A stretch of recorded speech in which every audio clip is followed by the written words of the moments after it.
All 5 victims have been brutally attacked with multiple blows to their heads. The assault on Jane Curria was one of the most vicious that I had seen. And then seeing what had occurred with Jane's daughters and then what had happened to the little boys, it's hard to describe it. It was just completely shockingly evil. Did you know police would find you? He looked me straight in the eye and then nodded his head yes. The suspect, Jerron Pridgeon, in an orange jumpsuit, shackled and escorted into the Muskogee County Courthouse for his first court appearance since yesterday's shooting. Jerron, do you have any comment on why you shot your whole family? The 25-year-old not speaking to reporters as he entered the building. Few things could be more evil than brutally attacking your own flesh and blood and watching as life slowly fades from their eyes. Only a true monster could kill an innocent child, especially one of their own family members. But as we know, true monsters live among us, and tragic family murders happen all the time. However, the following 6 cases are some of the brutal, evil, and nauseatingly gruesome family murders that you've ever heard. They are sure to leave you shocked to your core. Just last month, 7 members of the same family were murdered in Joliet. Police say their own relative, Romeo Nance, was the killer. The pain of losing so many at once has rocked this family. On a cold January night in 2024, a massive and unthinkable tragedy struck the community of Joliet, Illinois. A 23-year-old man named Romeo Nance grabbed a firearm and then brutally opened fire on his entire family. He killed an astonishing 7 family members. This included his 43-year-old mother, Tameka Nance, his aunt, 38-year-old Christine Esters, uncle, 35-year-old William Esters, his 31-year-old brother, Joshua Nance, and his 3 little sisters, Alexandria, Alana, and Angel. Romeo also fatally fired at a man who just happened to be walking by outside the home and had no connection to the family. That moment was captured on a neighbor's security camera. In this video, you see a red sedan. Police say Romeo Nance was behind the wheel. He passes by once, twice, then starts firing. Hits this victim in the leg. The scariest part of this horrific massacre is that nobody knows why he did it. There was no known motive. He just seemed to snap for no reason at all. We can't get inside his head. We just don't have any clue as to why he did what he did. Police now believe the suspect, 23-year-old Romeo Nance, committed the Hayden's murders Sunday afternoon, then jumped on the road inside his red Toyota, landing in Texas. After fleeing the crime scene and making his way down to Texas, law enforcement officers managed to catch up to Romeo at a gas station. But tragically, they would never get the chance to take him into custody and ask him why he did this. Task force officers with the United States Marshals Service observed Mr. Nance armed with a firearm fleeing from the vehicle. Authorities say Nance eventually shot himself after a confrontation with police. It would later be revealed that Romeo did have a history of violence. In fact, he had been arrested just a short time before the murders for a violent road rage incident when he fired at a woman's car. If he had not been released on bond, he wouldn't have been out of jail and able to commit these tragic murders. Because Romeo took his own life, there will likely never be any closure in this case because there are no answers for the few family members who are still alive. Instead, they can only wonder what life might have been like if this tragedy was avoided. This crime happened all the way back in 2007. However, it remains unsolved to this day. In Powder Springs, Georgia, the Curria family became victims of a horrific and unexplained attack. The family, who was originally from Kenya, had moved to the United States back in 2001 in hope of a better life. Instead, what they experienced could only be explained as a thoughtless tragedy. 47-year-old Jane Curria and her daughters, 19-year-old Isabella and 16-year-old Annabelle, were all found bludgeoned to death inside of their home. Jane's 7-year-old son Jeremy and his 10-year-old cousin Peter were both severely attacked but managed to survive. It was Jane's sister-in-law Pauline and her niece Diana who had to make the tragic discovery. They had become worried after Jane had stopped answering her phone, so they decided to go over to the house to check on her. When they walked into the family home, they were surprised to find it dark. But when they made their way inside, it was like stepping into a horror movie. It was total darkness. And as I went to go put my foot into the door, that's when I saw a pool of blood on the floor. Diana calls 911. At her side, Pauline is in a state of stunned panic. The first officer on the scene quickly calls for backup. Within a few minutes, all these cop cars, fire trucks, ambulances, everybody kind of showed up. Law enforcement officers were absolutely stunned. All 5 victims have been brutally attacked with multiple blows to their heads.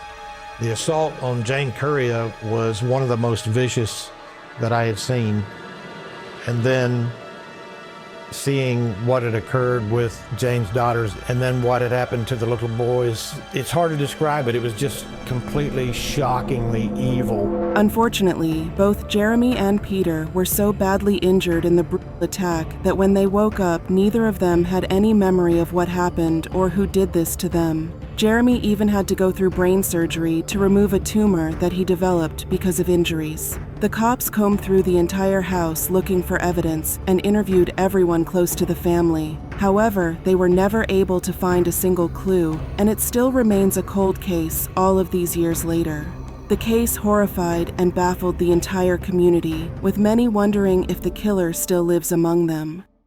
The Tijarihondis were a well-respected family living in Houston, Texas, who seemed to have it all together. But in January of 2015, they were betrayed and annihilated by one of their own. The 51-year-old father's name was Reverend Israel Ahimbasibwe, and he worked in the community as an Episcopal priest. The mother was 47-year-old Dorcas, and they had 2 sons, 19-year-old Isaac and 5-year-old Jay. On February 2nd of 2015, the family were expected to be at Sunday service at Redeemer Episcopal Church just like they were every weekend. But when they failed to show up and didn't contact anyone from the congregation, church members began to get worried. They decided to walk down to the family's nearby apartment and check to see if they were okay. Upon entering the home, they discovered a horrific sight. In the bathroom, they discovered the brutally battered bodies of Reverend Israel, Dorcas, and little Jay.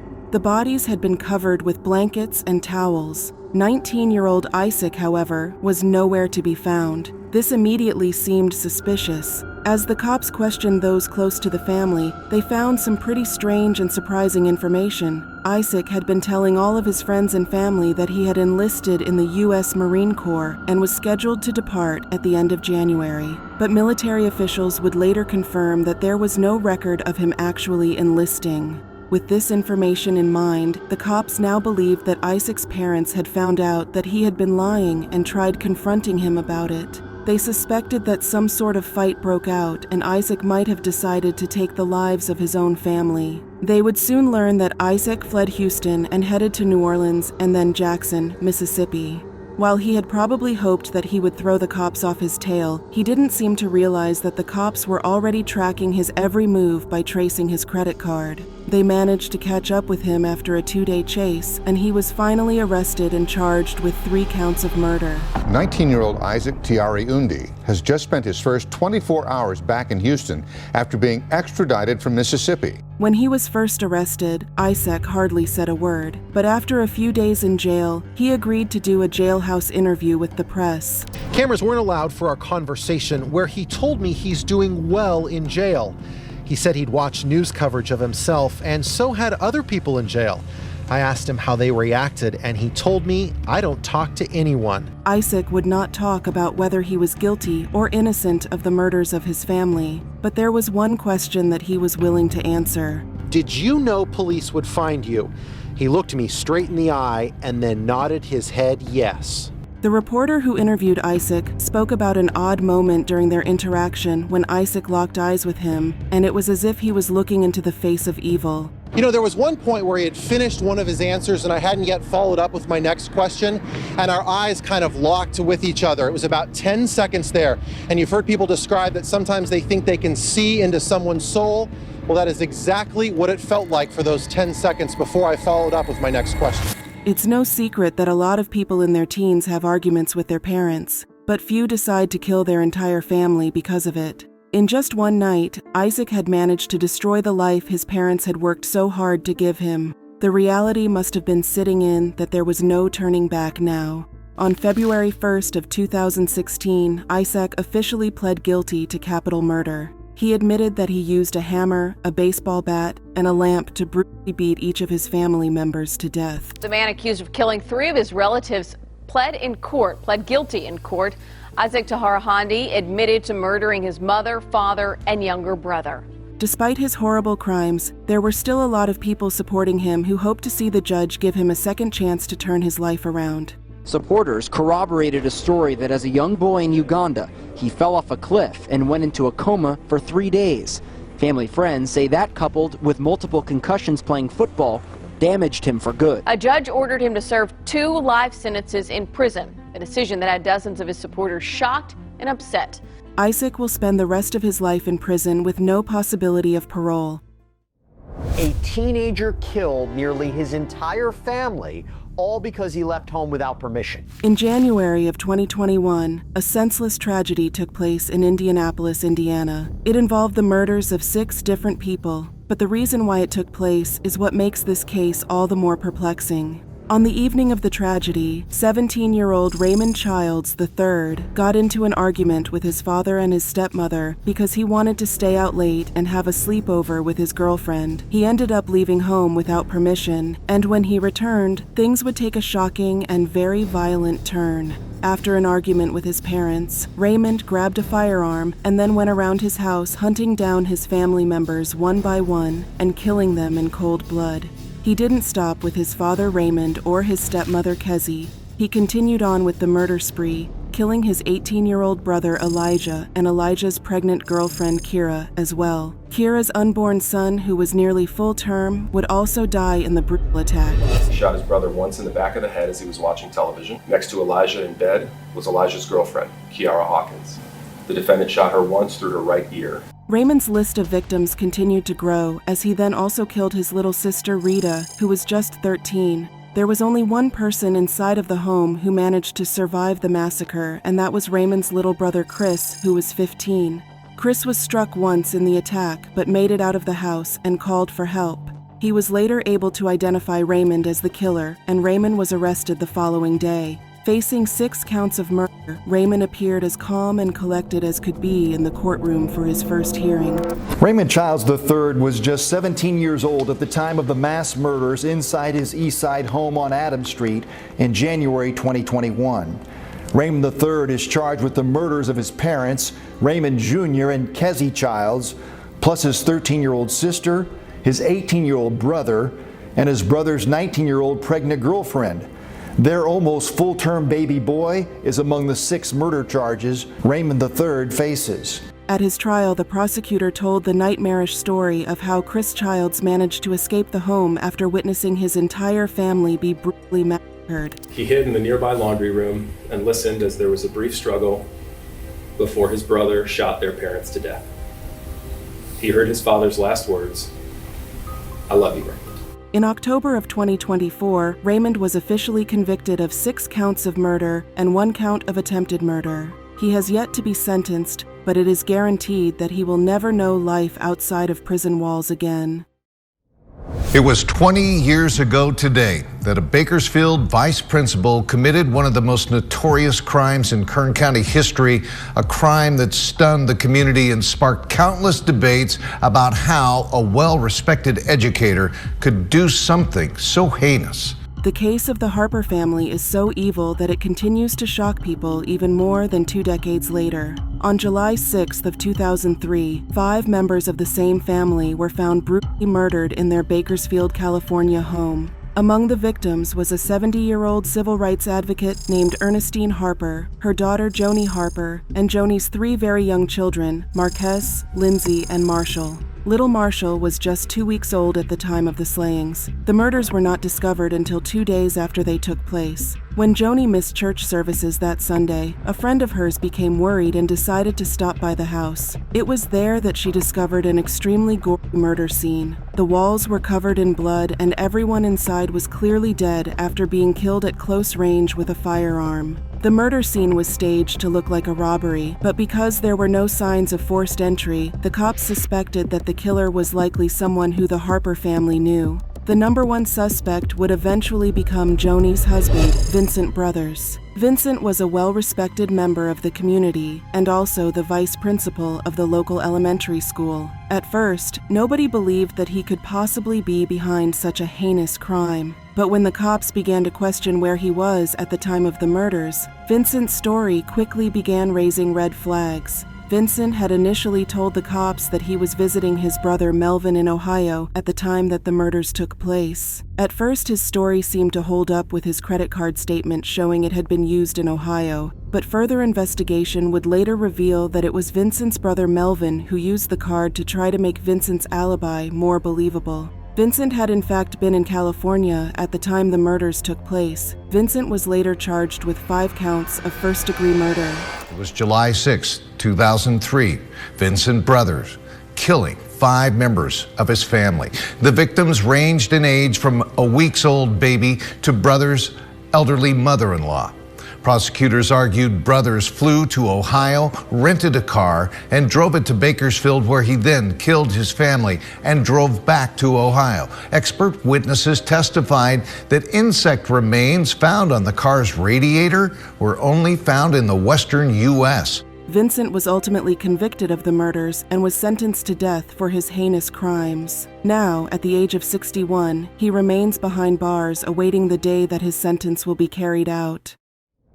5 young children shot and killed in their home, and another person, an adult, also killed. I'm Jessica Shambach. I'm Evan Onstadt. The children's mother also shot fighting for her life tonight. On February 2nd of 2021, a shockingly brutal tragedy ripped through the community of Muskogee, Oklahoma. In the early morning hours of the day, law enforcement officers were called to the Lee family residence after receiving reports of gunfire. When they arrived at the home, they were met with an incredibly disturbing scene. 5 young children and 1 young man were all found dead inside of the home. The child victims ranged in age from just 1-year-old to 9. The father of 3 of the children, 24-year-old Javarian Lee, was also found deceased. The children's mother, Brittany Anderson, was the only survivor of the bloody attack. She was found lying outside of the home, critically injured. It didn't take for law enforcement to find their perpetrator and identify him as 25-year-old Jaron Dajan Pridgen, the brother of victim Javarian Lee. Jaron was arrested at the scene after a short but dramatic pursuit that was all caught on body camera. Who's got? You got hands? Keep walking backwards. We can throw them out. Drop down to your knees. I could cuff.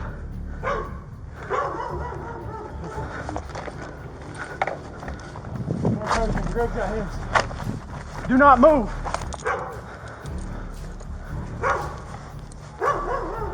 Don't move. We're gonna think somebody get to the house and check out. There was a house with the door cracked. It's about hollering inside. What's your name? During the arrest, Jaron made bizarre statements about the government and asked the cops to watch over his children. Baby mama, brother, and kids?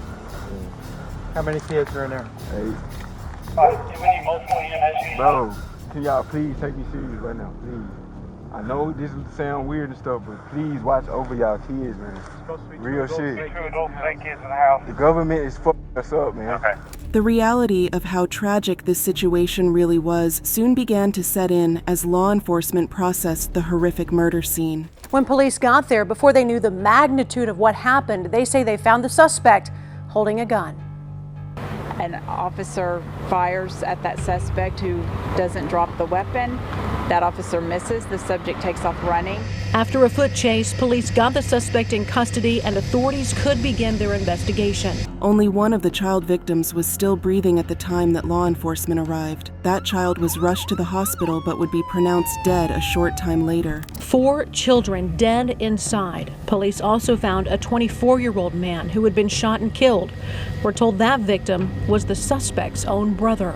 Police found the children's mother had also been shot. They found another child fighting to survive. There were also 3 other children that were found inside of the home unharmed. It's not clear why the perpetrator decided to let those 3 live, but killed the rest. It was one of the worst mass shootings the state of Oklahoma had ever seen, and the community wanted answers. How could anyone do something like this and why? Unfortunately, those are answers that those affected by this tragedy will likely never get, as Jaron has never revealed what his motive was for killing his family, nor has he given any sort of explanation for what he did.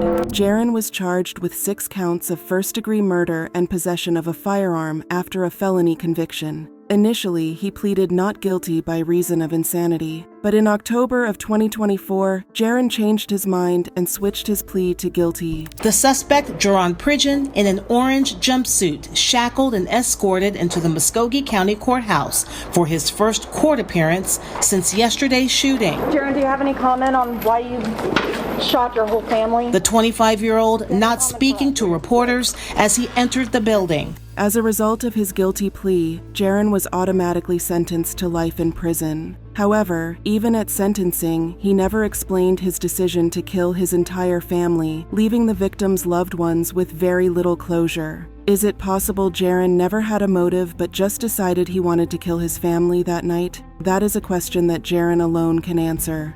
Thanks for watching, and don't forget to like, subscribe, and leave a comment below. A 17-year-old Arkansas boy is now charged with killing his sister, his mother, and her boyfriend months after the three were found in their home in St. Francis County. Tragedy. As WREG's Mike Sirianni reports, no one has been charged in the crime that's left neighbors and friends in shock. To those who knew him, 17-year-old Jonathan Rolfe appeared to be the epitome of a quiet, respectful, and obedient teenager. He was known for his love and devotion to his mother and sisters, and he had always carried himself with a demeanor that seemed free of any violent tendencies or disruptive behavior. So when Shalonda, her daughter Kelsey, and her boyfriend Jaterrence were found brutally murdered in their home, the initial assumption was that Jonathan had nothing to do with the crime. It wasn't until investigators began sifting through the evidence that things took a shocking turn. The forensic clues and witness accounts slowly began to weave a sinister narrative that pointed directly at Jonathan. A 17-year-old Arkansas boy is now charged with killing. The community, once shocked by the initial brutality, now faced a nightmarish reality. I'm not for sure what happened, but it was just, we woke up to devastating news. Was it possible that the boy they had known and trusted had been concealing a sinister side? How could someone they thought they knew so well be hiding such a monstrous truth? The questions seemed endless, each one unraveling the disturbing mystery behind the young man's descent into violence. By all accounts, 34-year-old Shalonda Barton was a loving and caring mom to his 3 children, 17-year-old Jonathan Rolfe, 12-year-old Kelsey Thompson, and a 4-year-old girl. Being the eldest and the only boy in the family, Jonathan was considered a mama's boy. He was his mother's pride and joy, and she often bragged about him on social media. On his 17th birthday, Shalonda wrote, "My boy's 17, y'all. Help me wish my only son a happy 17th birthday. You made me a mommy, and I'm forever grateful. You're the reason I go so hard I wouldn't dare let you see me fail. Happy birthday, my boy, the girls and I love you." 12-year-old Kelsey was a student at Stewart Elementary School, where students and teachers remembered her as being a nice and smart young girl who was often smiling. Shalonda described her as her little twin and helper on this touching birthday post on Facebook. "Stop what you're doing and help me wish my Kelsey Maria a happy birthday. She's growing up on me, y'all, but I wouldn't trade it for Daw World. My little helper twin. My Marie. Mom loves you to the moon and back, my girl." Shalonda's job as a nurse portrayed her loving and caring nature. Apart from that, she also played the role of an avid blogger who shared her invaluable experiences with her audience online. She also loved to travel. She found great joy in learning through traveling. Shalonda was in a relationship with 31-year-old Jaterrence Wright, who was living with her and her children at the time of the incident. To those closest to her, Shalonda's relationship with Wright seemed like a fairy tale come true. Friends and family described them as the perfect couple, happy, steady, and deeply committed to one another. Shalonda wasn't shy about showing the world just how much Wright meant to her either. Her social media was full of posts that painted a picture of a couple madly in love, each one lifting the other up, sharing life's ups and downs. It was clear to everyone watching that Wright was her rock, her greatest support in this world. But one post, in particular, stood out. A glimpse into the heart of a woman who had been through more than her fair share of heartache. Shalonda uploaded 2 photos of a night out with Wright, both of them beaming, clearly in love. She captioned the photos with words of deep gratitude, expressing how much this man had changed her life. For years, love had seemed like a distant dream for Shalonda. After facing several failed relationships and the constant pressure of raising 3 children, she had almost given up on finding someone who could understand her struggles and love her for who she truly was. Her past was marked by heartbreaks that left her emotionally drained, and the idea of finding real love felt impossible. But then Wright came into her life like a beacon of hope. He made her believe in love again. He was there for her when she thought no one ever could be. To her, Wright wasn't just a boyfriend. He was the answer to all the prayers she thought had gone unheard. For Shalonda, Wright was the beginning of her new chapter. She had finally found the love she deserved. She wrote, "I only had one more left in me because baby, I was going to be single until I die. I'm the happiest I ever been in a relationship. Gotta stay prayed up and keep folks out your business too. I love it here. Real love is definitely a beautiful thing. Don't let these folks lie to y'all." Shalonda Barton's life seemed like it was finally on track, a whirlwind of joy and promise. She had a loving relationship, beautiful children, and a home filled with laughter. Tragically, this would soon change. Horrific discovery. It was 2022, and as November rolled in, Shalonda was busy making plans for the holiday season. You could almost picture her decorating the house, getting gifts ready for her kids, and looking forward to the family gatherings. But what no one knew was that her future, her hopes, and her joy were about to be ripped away in a matter of moments. Shalonda would never live to see those plans come to life. It was a cold night on November 28, 2022, when a chilling phone call came into the St. Francis County Sheriff's Office. On the other end of the line was a frantic woman, Shalonda's mother. She hadn't been able to reach her daughter for hours. Calls were going unanswered. She tried calling Shalonda's boyfriend, Terrence, but his phone went straight to voicemail as well. Panic was setting in. Desperate and fearing the worst, she begged the authorities to perform a welfare check on Shalonda's house at the 500 block of Gore Street in Crow Creek, a quiet neighborhood in Madison, Arkansas. At around 1 a.m., deputies headed out, their headlights slicing through the darkness of the sleepy town. When they arrived at the house, the eeriness was palpable. They knocked once, no answer. They knocked again, louder this time. Silence. After waiting a few tense moments, the officers could feel something was terribly wrong. Someone should have answered by now. The stillness was too heavy, too ominous. With no time to waste and the safety of the people inside weighing on their minds, the deputies had no choice but to force their way in. What greeted them on the other side of that door was something out of a nightmare. Inside the house, they were met with a scene so horrifying, it would be burned into their memories forever. 3 lifeless bodies lay before them.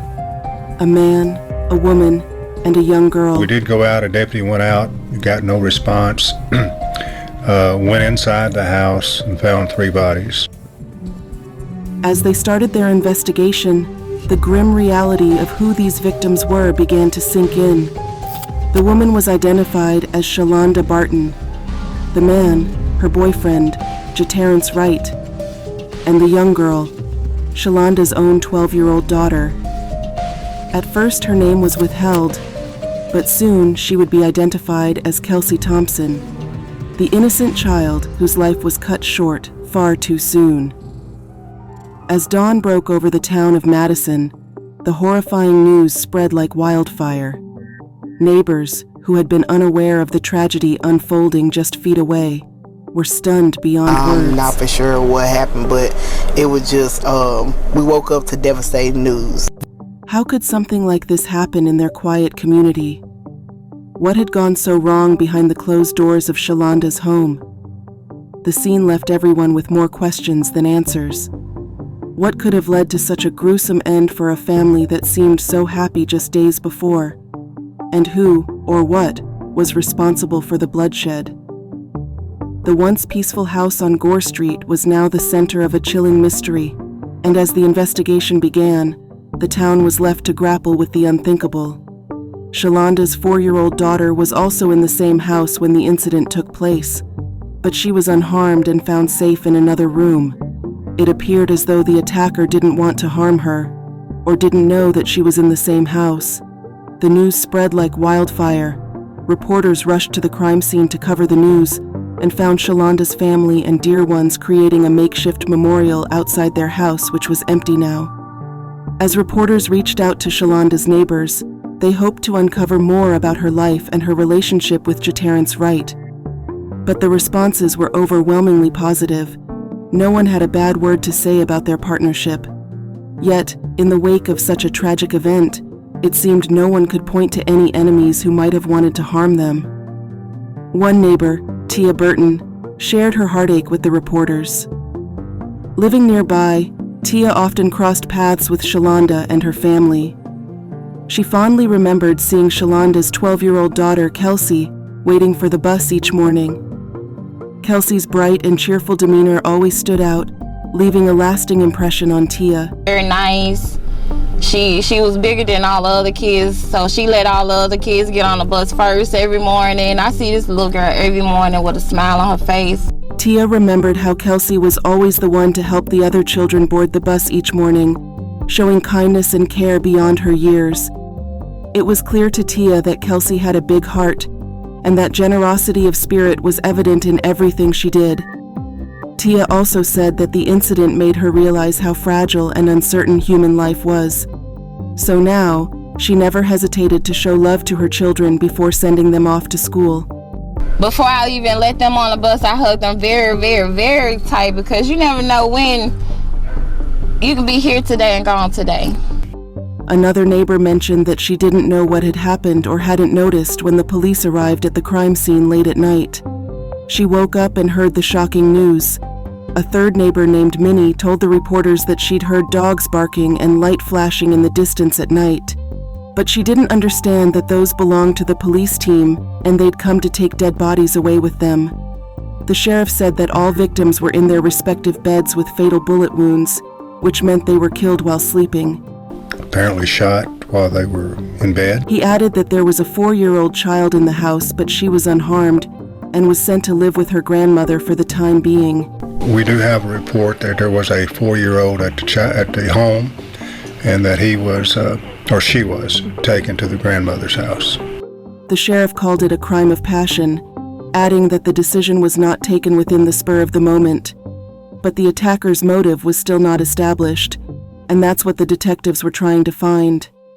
The sheriff addressed the public with a cautious tone, revealing that while no one had been arrested yet, investigators had already spoken with 2 key individuals: the surviving 4-year-old child and a person of interest who had only recently moved into Shalonda's home. This individual was now at the center of the investigation, raising even more questions about what had been happening behind closed doors. We do have a person of interest that we're looking at very seriously, and we do have some good forensics that we're looking at, Sheriff May said. We think that we will hopefully be making an arrest in this case very, very soon. The sheriff hinted that they were sitting on something big. Good forensic evidence, he called it. But he refused to reveal any specifics, wary that doing so might tip off the person responsible and sabotage their chances of capturing them. We're working carefully, he said. We want to make sure every piece of evidence is ironclad before we go public. He was determined to build an airtight case, leaving no room for error. But that silence only fueled more anxiety in the community. Meanwhile, the neighbors were growing restless. Days had passed since the horrifying discovery, and still, there was no arrest. Whispers of fear spread through the neighborhood, and the once peaceful streets now felt unsafe. People began locking their doors, keeping a closer eye on their kids, and wondering if the person responsible was still lurking nearby. Why hadn't anyone been arrested? Could the killer still be walking among them? The uncertainty gnawed at everyone. Shalonda's family, on the other hand, was consumed by grief. At first, they couldn't even bring themselves to speak to anyone. Their world had crumbled overnight, and the weight of their loss was too much to bear. They asked for privacy as they tried to come to terms with the sudden and senseless tragedy. After some time, one of Shalonda's relatives released a brief statement. The words were few but heavy. It was clear that no statement could truly capture the depths of their pain. Their lives had been shattered in the blink of an eye, and all they could do was hope for justice. But as the investigation dragged on with no arrest in sight, questions started swirling. Would justice ever come for Shalonda, Jaterrence, and little Kelsey? And if the person responsible wasn't behind bars yet, what was stopping them from striking again? Shocking arrest. In February 2023, a bombshell revelation shook the town of Madison to its core. The news spread like wildfire. The person responsible for the brutal murders of Shalonda Barton, Jaterrence Wright, and Shalonda's daughter, Kelsey, was none other than Shalonda's eldest son, 17-year-old Jonathan Rolfe. The community was left reeling. Neighbors and family members couldn't fathom what they were hearing. Jonathan? The boy they'd seen grow up right before their eyes? It didn't seem possible. Jonathan Rolfe was known as a quiet, obedient child, someone who always followed his parents' rules and never got into trouble. Even the neighbors who had watched him since he was a little boy were in disbelief. He had always appeared respectful, reserved, and well-mannered. So how could the sheriff make such an unthinkable claim? When the sheriff's office called a press conference, the town was buzzing with questions. The air was thick with tension as reporters, residents, and concerned citizens gathered to hear what would be revealed. Everyone was desperate for answers. Why Jonathan? How could he have done something so horrific? The sheriff finally stepped up to the podium, ready to share the details that had been kept under wraps for months. It was absolutely cold-blooded murder, and we have made an arrest. He explained that, up until this point, they had held back critical information in order to protect the integrity of the investigation. But now, they were ready to lay out their findings, and what they revealed was nothing short of shocking. According to the sheriff, the murders weren't just a crime of passion or an impulsive act. No, this was something much darker.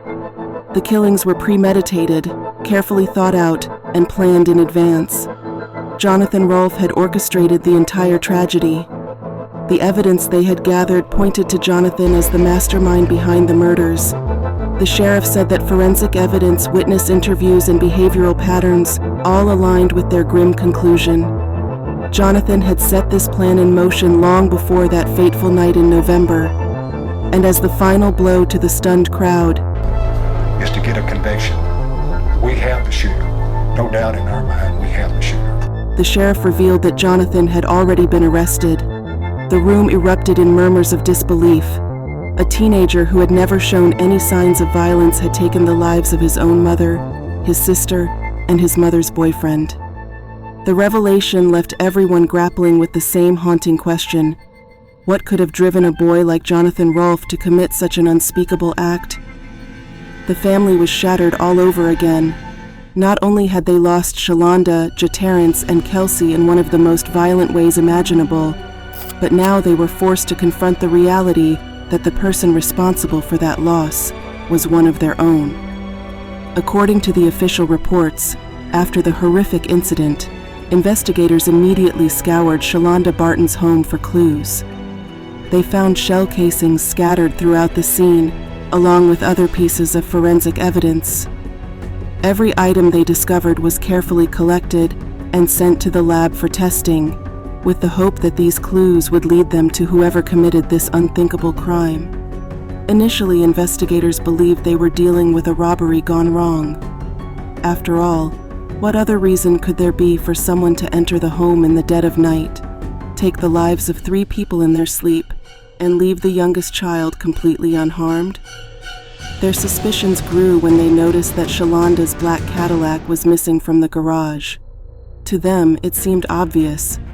The killer had stolen the car to make a quick escape after the brutal crime. But when the search for the missing car began, things took an unexpected turn. It didn't take long before they found the Cadillac, parked right in front of a house. But this wasn't just any house. The home belonged to a man whose daughter, a young woman in her late teens, lived there. Investigators quickly learned that this girl was none other than Jonathan Rolfe's girlfriend. This discovery left the detectives puzzled and unnerved. Rolfe, Shalonda's 17-year-old son, had been absent from the family home when the killings occurred, but no one thought much of it. They assumed he had simply been visiting relatives, something perfectly normal. But now, with the car connected to Rolfe's girlfriend, the situation took a darker, more sinister turn. As they dug deeper, detectives tracked down Jonathan Rolfe at the very relative's house where they had assumed he was staying all along. When they confronted him, something shocking happened. Jonathan, without hesitation, pulled out the key fob to his mother's missing Cadillac. In that moment, any lingering doubts about his involvement vanished. The detectives realized they were no longer just looking for a random intruder or a petty thief. They were staring straight at their prime suspect. Still, they didn't say anything publicly. They needed to be absolutely certain before making any official moves. The Arkansas State Crime Laboratory continued its analysis of the evidence collected at the scene, and piece by piece, the truth started to surface. The forensic findings pointed directly at Rolfe. On February 7, 2023, the sheriff's office made the decision they had been dreading. They arrested Jonathan Rolfe at his relative's house and charged him with triple homicide. The boy, who had once been seen as a quiet, obedient child, was now facing charges for the brutal murder of his mother, his sister, and his mother's boyfriend.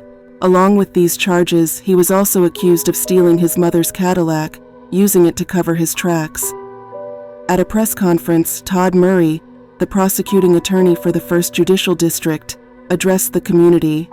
In a heartfelt speech, he acknowledged the devastating loss that had ripped through the family and the neighborhood. Though Shalonda, Jaterrence, and Kelsey are no longer with us, he said, their memories will forever live on in the hearts of those who love them. We owe it to their legacy to seek justice for the innocent lives that were taken. Wright's family members were also present during the press conference. His cousin Clarice Jackson said that she was happy that the culprit had been apprehended and Wright would get justice. The police had Rolfe in custody and were already preparing to charge him for his crimes. But as he was a minor, he was being held at a juvenile facility.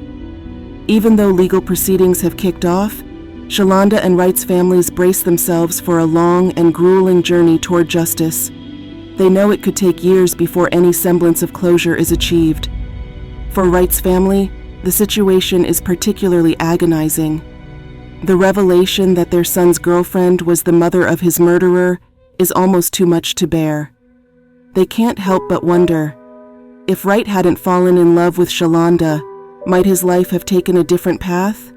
While crimes of passion are unfortunately not uncommon in the United States, the cold-blooded act of a 17-year-old taking the lives of his own mother and sister is truly shocking. It sends chills down the spine and leaves us grappling with the horrifying question, what was going through Jonathan Rolfe's mind? The sheer brutality of his actions is almost beyond comprehension. As the legal process unfolds, the world remains in suspense, awaiting the hearings that might eventually shed light on Rolfe's motives. Until then, the mystery of why a son could turn against his own family with such cruelty hangs heavy in the air, leaving everyone with a chilling sense of unease and a desperate need for answers.